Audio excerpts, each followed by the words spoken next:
দর্শক, এখন রয়েছে দেশের পুঁজিবাজার পরিস্থিতি নিয়ে বিশেষ আলোচনার জন্য আমাদের স্টুডিওতে উপস্থিত রয়েছেন the Institute of cost and management Accountants of Bangladesh ICMAB সাবেক প্রেসিডেন্ট এস.এম. শায়খুল ইসলাম। আমরা কথা বলছি তার সাথে। আপনাকে স্বাগত আমাদের আজকের আয়োজনে। ধন্যবাদ। আপনি দিনের শুরুর বাজার পরিস্থিতি শুনছিলেন, ওভারঅল পুঁজিবাজারের বর্তমান অবস্থানটা আপনার দৃষ্টিতে একটু শুনবো, কেমন রয়েছে? না, এটা খুব ভালো যে দিনের শুরুতে ভালো সংবাদ শুনলাম, কিন্তু সমস্যা হলো যে ভালো সংবাদ কতক্ষণ শুনবো সেই ব্যাপারে অনিশ্চয়তা। আচ্ছা আচ্ছা। মোটামুটি সারা পৃথিবীতেই এখন, শুধু বাংলাদেশে না, আপনার শেয়ার বাজার, কমোডিটি প্রাইসেস, এগুলো একটা আস্থাহীনতা এবং অনিশ্চয়তার মধ্যে দিয়ে যাচ্ছে। সুতরাং কতক্ষণ ভালো থাকবে, কতক্ষণ আবার পড়ে যাবে, এটা বলা খুব মুশকিল হয়ে দাঁড়িয়েছে। আচ্ছা আচ্ছা। তো সারা পৃথিবীর শেয়ার বাজারের সাথে আমাদের শেয়ার বাজারের সংযোগ তেমনটা নাই, তবু কিছুটা বাতাস হয়তো লাগে অনেক সময়। তো সেই জন্য আমাদের শেয়ার বাজারের বড় যে সমস্যাটা হলো, আমরা সবসময় ক্রাইসিস ম্যানেজমেন্ট নিয়ে ব্যস্ত থাকি। কখন কি করতে হবে, বাজেটের আগে দেখা যায় যে আমরা সরকারের কাছে 100টা দাবি উত্থাপন করি, সরকার কিছু মানে না। বাজেটের আগে বাজেটটা হয়তো একটু অস্থির থাকে, বাজেটের পর আবার বাজেটটা একটু কিছুদিনের জন্য ভালো হয়, কিন্তু সাস্টেইনেবল ডেভেলপমেন্টটা আমরা দেখছি না। এটার আমার মনে হয় যে এটার মূল কারণটা হলো একটা sustainable share market development policy আমাদের নাই। সারা পৃথিবী এখন আপনার একটা দীর্ঘস্থায়ী টেকসই উন্নয়নের দিকে যাচ্ছে, এবং সেই জন্য আমাদের যে শেয়ার মার্কেট, আপনি যদি গার্মেন্টসের দিকে দেখেন, গভর্নমেন্ট একটা মোটামুটি একটা সাস্টেইনেবল ডেভেলপমেন্ট পলিসি গার্মেন্টসের জন্য করেছে, যার জন্য গার্মেন্টস আজকে এই জায়গায় এসে দাঁড়িয়েছে। শেয়ার মার্কেটের জন্য আমার মনে হয় যে একটা অন্তত 10 বছরের জন্য একটা সাস্টেইনেবল ডেভেলপমেন্ট পলিসি সরকারকে সংশ্লিষ্ট সবার সাথে আলাপ আলোচনা করে ঠিক করে ফেলা উচিত, যাতে ওই যে যেটা বললাম আস্থাহীনতা এবং অনিশ্চয়তা না থাকে। আমি জানি কালকে কি হবে, পরশু কি হবে, এবছর সরকার হয়তো একটা ট্যাক্স ইনসেন্টিভ দিল, আমি শিওর না যে সামনের বছর এই ট্যাক্স ইনসেন্টিভটা থাকবে কি থাকবে না। সুতরাং একটা অনিশ্চয়তা থেকেই যায়। কিন্তু সরকার যদি ঘোষণা করে দেয় যে আগামী 10 বছরে এর জন্য আমরা এই পলিসি দিয়ে দিলাম, এই ট্যাক্স আর বাড়বে না, তাহলে কিন্তু বিনিয়োগটা মোটামুটি আমার ধারণা যে একটা ধীরে ধীরে একটা স্থিতিশীল পর্যায়ে যাবে। এবং যে কোনো শিল্পকে বলেন, যে কোনো সার্ভিস সেক্টরকে বলেন, যদি প্রতিষ্ঠিত করতে হয়, আপনার এটাকে নারিশ করতে হয়। একটা সিম্পল গ্রামে একটা গরুর দুধ খাওয়ার ইচ্ছা যদি জন্মায়, গরুটাকে পালতে হয়, গরুটাকে খাওয়াতে হয়, গরুটাকে সুস্থ রাখতে হয়। তো আমার মতামত হলো শেয়ার মার্কেটের উপর সরকার এখন যে একটা ধারণা যে অমুকে বেশি আয় করছে, আমি ওখানে ভাগ বসাবো, ট্যাক্স বসাবো, এই ধারণা থেকে বের হয়ে আসতে হবে। কারণ ইনকাম বাড়লে ট্যাক্স অটোমেটিক বাড়বে।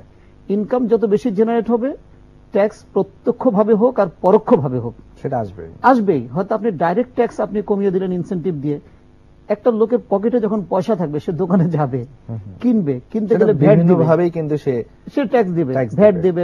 ভ্যাটটা একটা ইনডাইরেক্ট ট্যাক্স। সুতরাং শেয়ার মার্কেটের জন্য আমার মনে হয় ট্যাক্স কতটুকু সরকার পেল কি পেল না, এটা নিয়ে মাথা বেশি না ঘামিয়ে একটা 10 বছরের সাস্টেইনেবল ডেভেলপমেন্ট প্ল্যান করা দরকার। প্রয়োজনে কিছু ট্যাক্স ছাড় দেওয়া প্রয়োজন, এবং যারা বিনিয়োগকারী এবং যারা শেয়ার মার্কেটে এখনো আসে নাই, যে সমস্ত কোম্পানি, তাদের মধ্যে কিন্তু একটা আস্থাহীনতা আছে।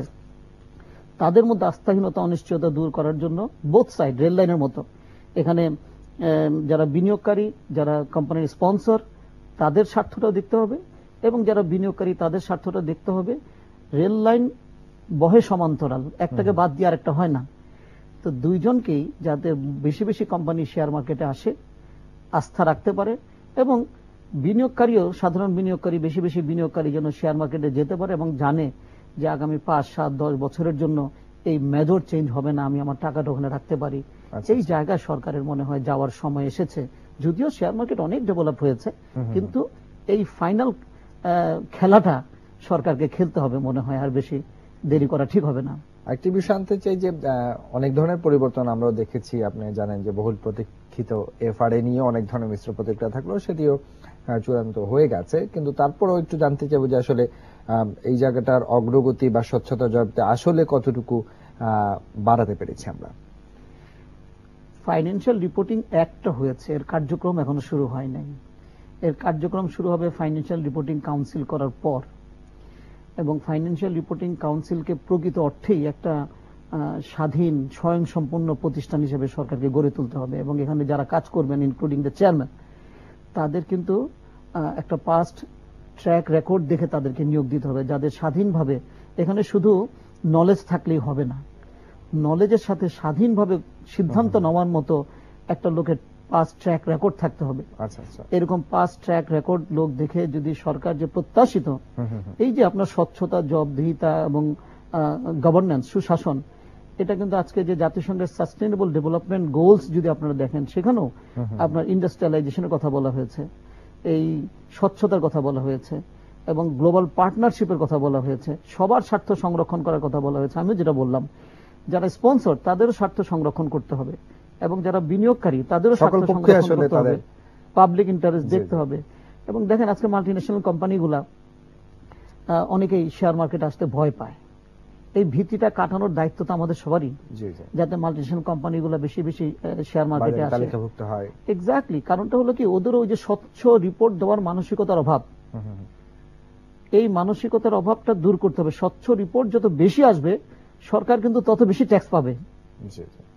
হ্যাঁ, তো এই জন্য স্বচ্ছতা আনার জন্য গভর্নমেন্টকে বলেন, আপনাদের এই প্রচার মাধ্যম মিডিয়াকে বলেন, যারা বিনিয়োগকারী, শেয়ার বাজারের সাথে সংশ্লিষ্ট যারা আছেন, ব্যবসায়ী যারা আছেন, ক্ষুদ্র বিনিয়োগকারী যারা আছেন, সবার সম্পৃক্ততা প্রয়োজন। এবং সবাই সম্পৃক্তভাবে একটা জিনিস বুঝতে হবে, আজকে একদিকে আইন, আরেকদিকে হলো এথিক্স, কোড অফ কন্ডাক্ট, দুইটা জিনিস ওই একই কথা, রেল লাইনের মতো পাশাপাশি চলতে হবে। আইন দিয়ে আপনি হয়তো ধরতে পারবেন না, কিন্তু আপনাকে কোড অফ কন্ডাক্ট করে দিতে হবে, ওটা দিয়ে ধরতে হবে। নিয়মের মধ্যে কেউ পয়সা করুক, কোনো অসুবিধা নেই, কিন্তু অনিয়ম করলে যেন তাকে শাস্তি পেতেই হয়, সেই জায়গাটা নিশ্চিত করতে হবে, সেই জায়গাটা নিশ্চিত করতে হবে। আমরা একটা ছোট্ট বিরতি নিতে চাই, বিরতির পর আবার আলোচনায় ফিরে আসবো। ধন্যবাদ। প্রিয় দর্শক, এবারে নিচ্ছে একটা বিরতি, ফিরে আসবো আবার অতিথির সঙ্গে আলোচনায়। ততক্ষণ আমাদের সঙ্গেই থাকুন।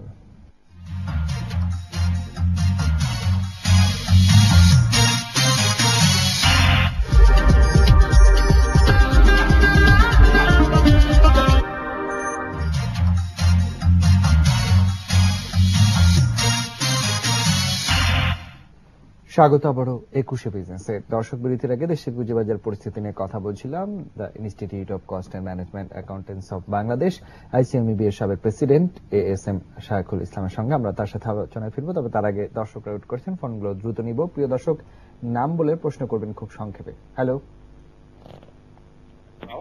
জি শুনতে পাচ্ছি। ওয়ালাইকুম আসসালাম। জি জি, আপনার অনুষ্ঠানে ঢোকার জন্য টেলিফোনে মোবাইলে টাকা লাগিয়েছে, আমরা শেয়ার বাজারও ধরা খাবো, মোবাইল থেকেও ধরা খাবো, তাইলে এটা করি। আপনার প্রশ্নটি করবেন প্লিজ। আমরা যে আপনারা নতুন নতুন কথা বলতেছেন, আমরা ভালোভাবে ইনভেস্ট করতেছি, কোনো মালের দামই তো কমে না। যে মালটা কিনি এই মালটাই পড়ে আবার উঠে আবার ওই জায়গার মধ্যে যায়, আমরা তো ধরাই থাকছি দিন। জি, বুঝতে পেরেছি। আরেকজন দর্শক রয়েছেন, প্রিয় দর্শক নাম বলে প্রশ্ন করবেন। হ্যালো হ্যালো, জি শুনতে পাচ্ছি।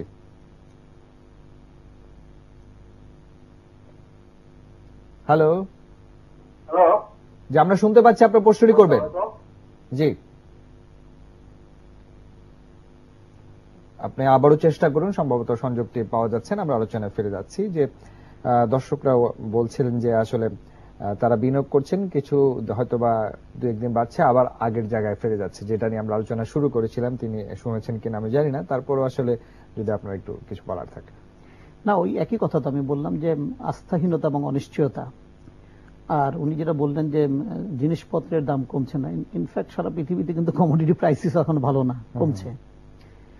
তো এই আস্থাহীনতা এবং অনিশ্চয়তার পরিবেশ কাটিয়ে ওঠা খুব প্রয়োজন। এখন দেখেন, স্পন্সররা একটা ইন্ডাস্ট্রি করতে গেলে পুরোপুরি ব্যাংক ফাইন্যান্সের উপর নির্ভর করে।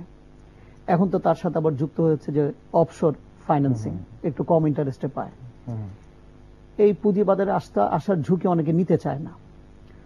তো কিন্তু দেখেন, সবচেয়ে বেশি ঝুঁকি কিন্তু ব্যাংক ফাইন্যান্সে, অফশোর ফাইন্যান্সে। অফশোর ফাইন্যান্সের সাথে আপনার ফরেন এক্সচেঞ্জের রেট ওঠানামার একটা ব্যাপার জড়িত আছে। হঠাৎ চেঞ্জ হয়ে গেলে কিন্তু আপনার বিজনেস ইজ অ্যাট রিস্ক।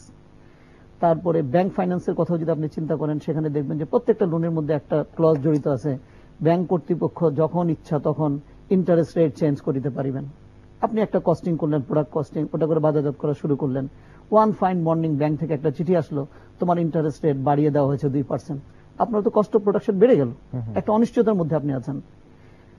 তো কিন্তু পুঁজিবাজারে আপনার কস্ট অফ প্রোডাকশন এরকম হঠাৎ করে বেড়ে যাওয়ার কোনো সুযোগ নাই, কারণ আপনার যারা এখানে আপনার শেয়ার যারা কিনবে, আপনার প্রফিটের সাথে আপনার ওঠানামার সাথে তার ভাগ্য জড়িত। যদি প্রোভাইডার আপনি সৎ থাকেন, স্পন্সর যদি সৎ থাকে, স্বচ্ছ থাকে, এবং সেটাই আমাদের করতে হবে।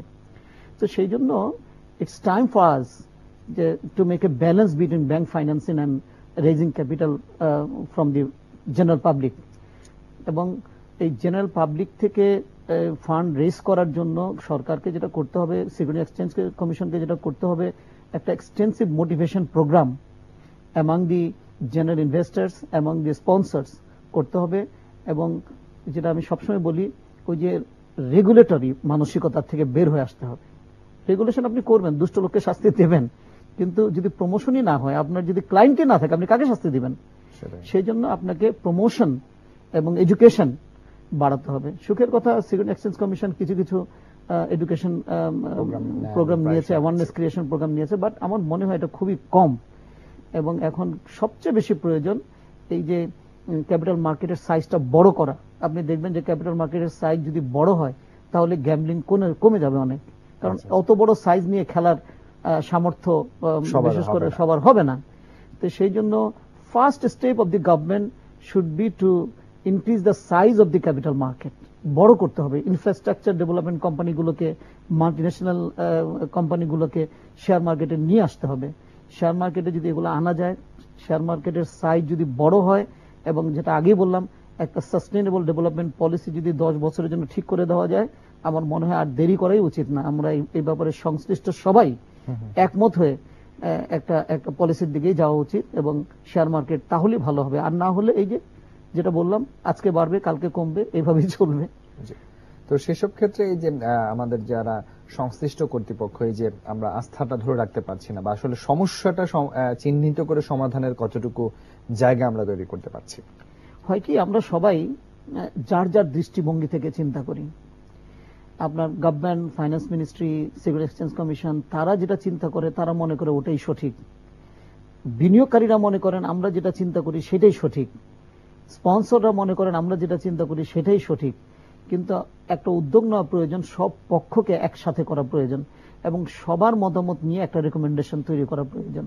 সবার স্বার্থকে আপনার মূল্য দিতে হবে, এবং সবার স্বার্থকে যদি মূল্য দিয়ে আমরা একটা কনসার্টেড, এই যে ইন্ডাস্ট্রিয়াল পলিসি হচ্ছে, ইন্ডাস্ট্রিয়াল পলিসির সাথে আপনার ইন্ডাস্ট্রিয়ালাইজেশন করবেন, কর্মসংস্থান সৃষ্টি করবেন, দারিদ্র্য বিমোচন হবে, সাস্টেইনেবল ডেভেলপমেন্ট গোল অ্যাচিভ হবে। কিন্তু ইন্ডাস্ট্রিটাকে যদি শুধু কি ব্যাংক নির্ভর হবে, ব্যাংক ফাইন্যান্স নির্ভর হবে, না আপনি ক্যাপিটাল মার্কেট থেকে টাকা তুলবেন, এই পলিসিগুলো ওখানে আসতে হবে। এবং এই পলিসিগুলো যেন সব পক্ষ আবার মানতে বাধ্য থাকে। অনেক সময় দেখা যায় যে সমন্বয়ের অভাব, সমন্বয়হীনতা পলিসিতে আছে। একটা মিনিস্ট্রি আরেকটা মিনিস্ট্রি বলে এটা তো ইন্ডাস্ট্রি মিনিস্ট্রির পলিসি, আমি মানবো না। কিন্তু সব মিনিস্ট্রি যেন এটা মানতে বাধ্য থাকে, সব বিভাগ যেন এটা মানতে বাধ্য থাকে। সেই জন্য এই পলিসিগুলো একদিকে সমন্বয় করা দরকার, এবং ওইগুলোর আইনগত ভাবে কিভাবে সবাইকে মানাতে বাধ্য করা যায় সেই বিষয়গুলো দেখা দরকার। আমরা প্রত্যাশা করব অবশ্যই বিষয়ে সংশ্লিষ্ট কর্তৃপক্ষ মনোযোগী হবেন। আপনাকে অনেক ধন্যবাদ আমাদেরকে সময় দেওয়ার জন্য। আপনাকেও ধন্যবাদ। দর্শক, এতক্ষণ দেশের পুঁজিবাজার পরিস্থিতি নানা দিককরণী নিয়ে কথা বলছিলেন the Institute of cost and management Accountants of Bangladesh, ICMEB সাবেক প্রেসিডেন্ট SM শাইখুল ইসলাম। দর্শক, এবারে নিচ্ছি আরো একটা বিরতি। দুপুর 12:30টায় আবার ফিরে আসবে 21শে বিজনেস। আর ততক্ষণ আমাদের সঙ্গেই থাকুন।